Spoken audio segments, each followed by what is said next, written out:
menyemangati pada pagi hari ini, saya minta kepada kelas ini untuk bersemangat dengan cara menjawabnya. Misalkan saya bilang selamat pagi, kalian pagi luar biasa. Siap? Siap. Saya ulangi lagi. Selamat pagi. Pagi luar biasa. Mantap.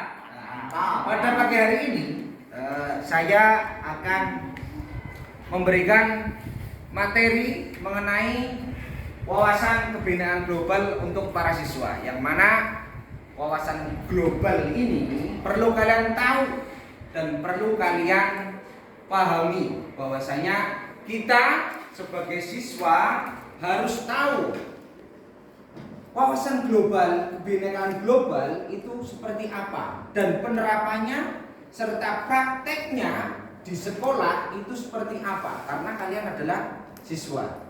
Dan kebetulan sekali pada hari ini kita bertepatan wawasan kebinekaan global. Namanya.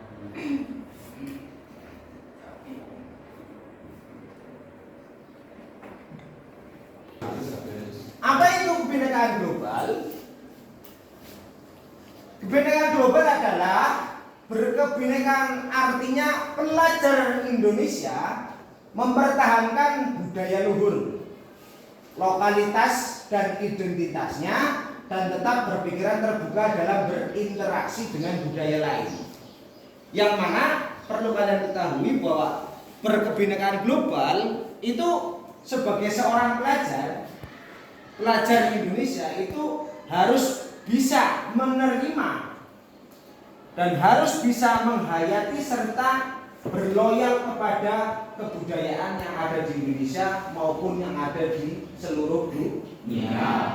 Contohnya, misalkan kita bertemu dengan orang yang dari luar negeri, dari Amerika, dari Eropa, dari Afrika, itu kita tetap welcome.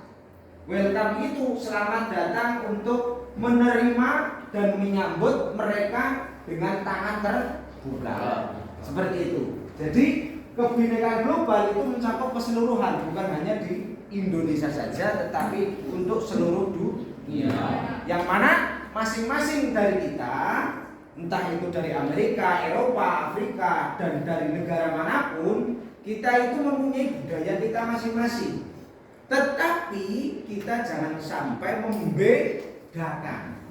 Tidak membedakan, walaupun itu dari Afrika, dari Eropa, dan dari Amerika, kita Indonesia tetap berpegang teguh bahwa kebinekaan itu tidak pada perbedaan, tetapi berputar pada kebudayaan itu kita sama. Semua sama mempunyai kebudayaan. Walaupun kita berbudaya beda, berbahasa beda, itu apa saja? Satu, memiliki sikap saling menghargai setiap budaya yang tadi saya sampaikan di awal. Walaupun kita berbeda negara, walaupun kita berbeda budaya, kita menghargai kebudayaan setiap budaya dari negara lain ataupun dari suku lain. Yang kedua, memiliki kemampuan berkomunikasi pada siapapun dari kalangan mana saja tanpa membeda-bedakan. Kita Indonesia sebagai pelajar, tentunya kita ketika berkomunikasi dengan orang yang dari Eropa, Amerika, serta dari Afrika, kita terbatas ataupun kita terbentur oleh bahasa dalam berkomunikasi. Tetapi komunikasi itu tidak hanya melalui bahasa saja, tetapi melalui sebuah budaya. Pertukaran pelajar bisa, sehingga kita bisa mengetahui, bisa mempelajari kebudayaan dari negara lain. Yang ketiga, selalu menciptakan adanya perdamaian dan kerukunan di kalangan masyarakat. Di situ perlu digarisbawahi, setelah kata perdamaian ada kata kerukunan. Berarti kita apa? Kita tidak membedakan agama. Entah itu dari agama Islam, apakah dari Kristen, Hindu, Buddha dan seluruhnya. Di seluruh dunia itu mempunyai agama yang berbeda. Dan itu tidak menghalangi kita dalam contoh tersebut sebagai salah satu bahwasanya menciptakan budaya itu bisa menciptakan perdamaian dan kerukunan antar umat beragama. Kita pergi ke India. India itu mayoritas Hindu. Nah, kita sebagai orang Islam tentu akan dihargai oleh mereka. Maka dalam hal menghargai itu, ketika mereka kembali berkunjung ke Indonesia yang mayoritasnya Islam, juga kita harus menghargai, karena di dalam penghargaan itu ada namanya kerukunan yang akan menciptakan sebuah perdamaian. Perdamaian apa? Perdamaian dunia. Karena ini cakupannya global, bukan hanya Indonesia. Nah, ini perlu kalian tahu sebagai pelajar. Belajar harus tahu kebinekaan global itu tidak hanya bersifat di Indonesia saja, tapi bersifat global dunia. Penerapan kebinekaan global itu apa saja? Nah, kalian harus bisa tahu penerapannya, bukan hanya tahu pengertiannya, contohnya saja, tapi juga dalam menerapkannya. Menerapkan kebinekaan global itu seperti apa? Kita tetap berpegang teguh, budaya kita tidak tercampur dengan budaya lain. Karena di mana menghargai itu lebih baik supaya tidak tercampur antara budaya dari luar dengan budaya kita yang ada di Indonesia. Nah, ini contoh. Ini contoh kebinekaan tim. Nah, ini yang ada di Indonesia. Contohnya, ini Tejo dari Jawa. Mempunyai tim ada 1, 2, 3, 4, 5, 6. Ada 6 orang. Yang mana dari Kalimantan namanya Hamen, dari suku Dayak. Terus dari Bali, Wayan dan Made. Kemudian yang keempat, Onambe dari Papua. Yang kemudian yang ke-6 adalah Abdul dari Aceh. Itu dari Sabang sampai Merauke bisa menjadi tim. Tidak membeda-bedakan suku, agama, ras dan sebagainya. Itulah yang namanya tim yang kebinekaan, tetap satu walaupun berbeda. Jadi seperti halnya di ruang kelas ini, dari sekian banyak siswa itu berbeda, dari latar belakang sosialnya berbeda, tapi karena ini sebagai suatu kesatuan, kalian tetap harus mempunyai rasa kebinekaan. Sebagai seorang pelajar harus memiliki itu. Itu penting. Nantinya ketika kalian sudah lulus, itu bisa diterapkan di masyarakat, di dunia luar.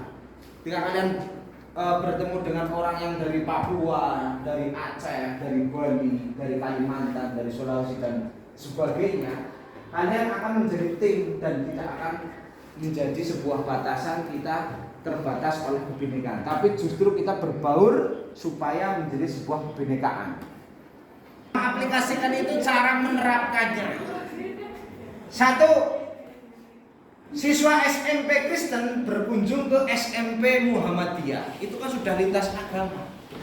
Ya diterima walaupun itu dari berbeda agama, sudah lintas agama. Karena apa? Berpegang teguh pada kebinekaan. Kemudian yang kedua, dalam satu kelompok belajar ditempatkan anak yang berasal dari daerah yang berbeda. Seperti tadi di depan, waktu ada bineka tim itu. Bineka tim itu kan dari berbagai. Nah, ini salah satu contoh berbineka global, kebinekaan global. Apa sih berdamai dengan diri? Selama ini kalian pasti nggak yang laki-laki, nggak yang perempuan. Yang namanya berdamai dengan diri itu pasti hanya berapa persen? Karena apa? Berdamai dengan diri itu cakupannya apa saja? 1, ragam identitas. 1 dulu ini saya bahas. Ragam identitas, kita itu kadang mempunyai sebuah emosi yang mana kita tidak bisa menerima keadaan kita sendiri. Kok saya hitam? Kok saya keriting? Kok saya rambutnya lurus? Kok saya pendek? Kok saya gemuk? Itu harus berdamai dengan diri sendiri. Apa maksudnya? Supaya kita bisa menerima keadaan kita apa adanya. Ya inilah kita. Karena dalam berdamai diri dengan diri itu penting. Beragam. Nah sekarang misal contohnya orang Papua. Mereka menerima keadaan seperti mereka dengan warna kulit dan seterusnya. Dan mereka tidak masalah karena mereka mampu berdamai. Nah, bagaimana cara mendamaikan diri bagi diri kita? Itu yang perlu kalian ketahui. Jangan malah kita benci pada diri kita, justru kita harus berdamai pada diri kita sendiri. Yang kedua, setiap orang punya banyak identitas. Ya, yang tadi saya sampaikan. Aceh, identitasnya seperti apa? Jawa seperti apa? Dayak seperti apa? Orang Papua seperti apa? Itu banyak sekali. Kemudian yang ketiga, mungkin kita punya kesamaan identitas suku dengan seseorang, tetapi berbeda identitas agama dengan orang tersebut. Misal sama-sama orang Jawa, tapi satu Hindu, satu Muslim. Itu yang dimaksud. Kemudian yang keempat, ada identitas yang begitu saja kita terima sejak lahir dan tidak bisa dirubah. Ada juga identitas yang kita bangun, kita ciptakan dan kita ubah. Nah itu yang tidak bisa dirubah, yaitu adalah yang sudah tidak bisa dirubah adalah yang dari lahir kita yang seperti ini. Nah yang bisa dirubah apa? Hati. Bisa berdamai, bisa menerima diri kita dan menerima orang lain. Orang lain seperti itu ya sudah. Oh ya, dia seperti itu dan ini saya sendiri. Yang keempat, ada identitas yang kita anggap sangat penting. Jika orang merendahkan identitas tersebut, kita akan merasa sangat tersinggung. Nah, biasanya ada pembulian. Akhirnya di belakangnya ada pembulian karena menganggap bahwa merendahkan identitas itu akhirnya timbullah pembulian. Itu tidak boleh. Apalagi di lingkungan sekolah tidak boleh. Pembulian itu sangat-sangat menjadi kasus yang sangat-sangat diperhatikan sekali oleh lembaga. Apalagi ini lembaga pendidikan. Makanya apapun bentuk dan warna kulit kita, teman kita jangan sampai merendahkan teman kita. Begitupun sebaliknya. Ya. Nah, makanya kenapa perlu berdamai diri dengan sendiri padahal Anda tidak merasa bertengkar atau bermusuhan dengan diri sendiri. Biasanya orangnya sering yang berenung. Tanda belum berdamai dengan diri. Ini contohnya. Baik, saya lanjutkan. Tanda belum berdamai dengan diri. Satu, emosi tidak stabil. Kita kadang posting di media sosial tentang diri kita karena emosi pada diri sendiri. Kita merasa bete. Bete itu apa? Boring time. Bosan. Waktu yang bosan pada diri sendiri ataupun dengan lingkungan. Kita merasa bete.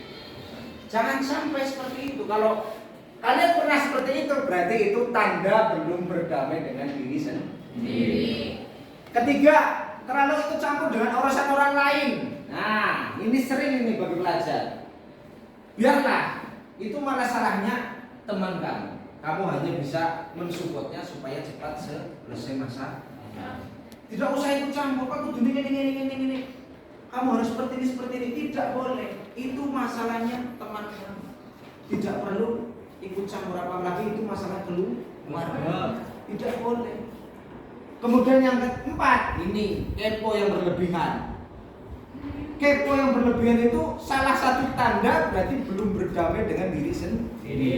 Selalu ingin tahu aktivitas orang lain, baik dengan cara melihat, mendengarkan secara diam-diam, supaya tidak ketahuan siapa yang diinginkan informasinya. Kalau udah kayak berlebihan melakukan media sosial, scroll, apa namanya bahasa kerennya itu kan stalking. Stalking ya. Stalking sama media sosialnya temennya kamu ataupun siapa. Itu tidak perlu. Kenapa sih harus kepo berlebihan? Toh kita juga harus berdamai dengan diri sendiri. Kelima, meremehkan orang lain. Cemen gue. Cemen kamu nggak mampu percuma. Jangan. Semua orang pasti punya kemampuan dan itu harus dihargai kemampuannya. Apalagi kalian belajar. Kelima, keenam, gampang mengeluh. Nah, ini yang terakhir. Sebagai pelajar pasti gampang mengeluh. Lah, kok kayak gini sih Pak? Tugasnya banyak sekali. Berarti kan kamu tidak bisa berdamai dengan diri kamu bahwa kamu mampu. Belum sudah menyerah. Banyak sekali Pak tugasnya. Banyak sekali Bu tugasnya. Jangan sampai seperti itu. Karena kalau kalian sudah bisa seperti ini 1, 2, 3 sampai 6 poin ini bisa diatasi, berarti kalian sudah bisa berdamai dengan ini sendiri.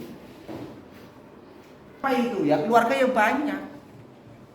Orang tua di dalam keluarga biasanya ada kakak adik. Bapak dan ibu lebih cenderung ke adik, akhirnya kamu merasa tersisihkan. Itu faktor yang akhirnya menjadi berpengaruh yang tadi Pak tidak bisa berdamai dengan diri emosi. Itu apa? Reference group itu misalnya ini. Di dalam sebuah kelas itu ada geng, sekumpulan. Ini saya temennya ya cuma ini aja 4. Dan 4 orang tersebut tidak mau dicampuri dengan orang lain. Itu nggak boleh. Faktornya itu salah satu. Kemudian significant other. Significant other di dalam sebuah lingkup ini itu kan bermacam-macam berbeda. Ini Syrian dengan Citra berbeda. Dan yang lain sebagainya. Nah, hal tersebut jangan memicu sebuah konflik di dalamnya. Kalau memicu sebuah konflik, itu berarti tidak bisa berdamai, yang akhirnya timbul tadi bete, resah, kepo yang berlebihan, menyepelekan orang lain dan seterusnya. Itulah kebinekaan global, berdamai dengan diri sendiri. Karena sebagai pelajar berdamai dengan diri itu penting. Bisa dipahami? Dan penerapannya jangan lupa, dalam menerapkannya kalian harus bisa menerima, menghargai, dan menjaga kerukunan supaya dalam berkebinekaan global itu bisa terlaksana. Karena kita itu hidup bukan kita sendiri aja yang di Indonesia, banyak dari negara-negara yang lain. Dan itu kita harus menghormati. Dan mereka pun menghormati kita. Sebaliknya bukan kita saja yang menghormati, tapi dari negara lain pun juga menghormati. Demikian yang bisa saya sampaikan pada pagi hari ini tentang wawasan kebinekaan global, berdamai dengan diri. Saya akhiri pada kesempatan pagi hari ini dengan ucapan terima kasih yang sebanyak-banyaknya. Tetap menjaga kerukunan, tetap menghormati satu sama lain supaya dalam penerapan kebinekaan global terlaksana dan teraplikasikan dengan baik. Terima kasih. Wassalamualaikum warahmatullahi wabarakatuh. Waalaikumsalam warahmatullahi wabarakatuh. Tepuk tangan.